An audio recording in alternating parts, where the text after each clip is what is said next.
Alright, so I figure I should get some stuff down before I write too much and get too ahead of myself in terms of recorded reading, as I'm in the middle of doing all this packing shit. So anyway, this is called Accessing Age. So, according to the latest episode of Real Time with Bill Maher, Australia, as well as a number of other nations now in talks to enact similar policy, social media has been banned for users under the age of 16. And not mentioned, but simultaneously as global platforms from Discord to porn sites in certain states begin implementing a form of visual identification slash authentication for access. And it's an interesting difference in means of mediation. One being a seeming invasion of privacy, or in many minds perceived as such, and the other an implementation of more so for adolescents. While understandable in a certain perspective contextually in the US with the current events and the alleged ties between a school photo company and a late disgraced New York financier, as a notable example, there's questionable aspects to it. And reasoning noting the addictiveness of mediums and relating that to if any other kind of thing was called cause and cases for killing people with such an innately possessive nature, it would be strictly regulated, like having a set age for drinking or the purchase of tobacco products. Sensible in a certain regard, it used to be a challenge to find addictive content in the same sense.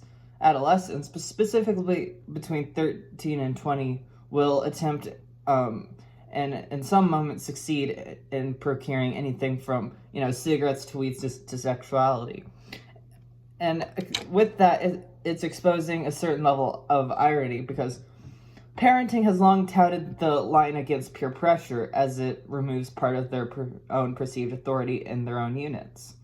And explaining much of it is in part resulting because all the other kids have it, and giving in so as to not possibly stunt their social development.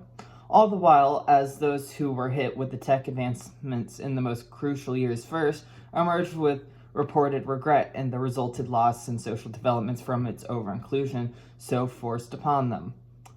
Retro revolution being on the rise for the better part of the last few years, starting mostly from the repopularization of vinyl records, and likely in some byproduct of the hipster hype preceding it.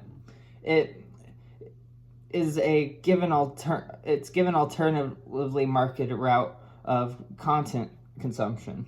And in a way, it's like an actualization of past power interlaced with mixed optics, creating total environments which bring actualization, at least in some modern form of it, to the phrase retrofuturism.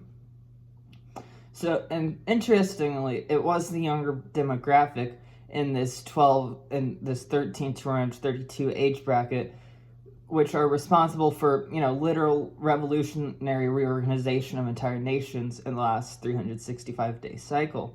Utilizing the platform of Discord, notably to democratically elect a new leading figure in the instance of Nepal. And it's curious that the same platform is beginning its restrictive measures with its new ownership, as all the other implemented prohibitions begin. So my question is, what is the truant, and what's the hidden rhyme and reason? Is there any? Is it overreach, irony, due process coming? Is it just safety and security setup seclusion in selected settings? That's what I want to know. So yeah, that was Accessing Age.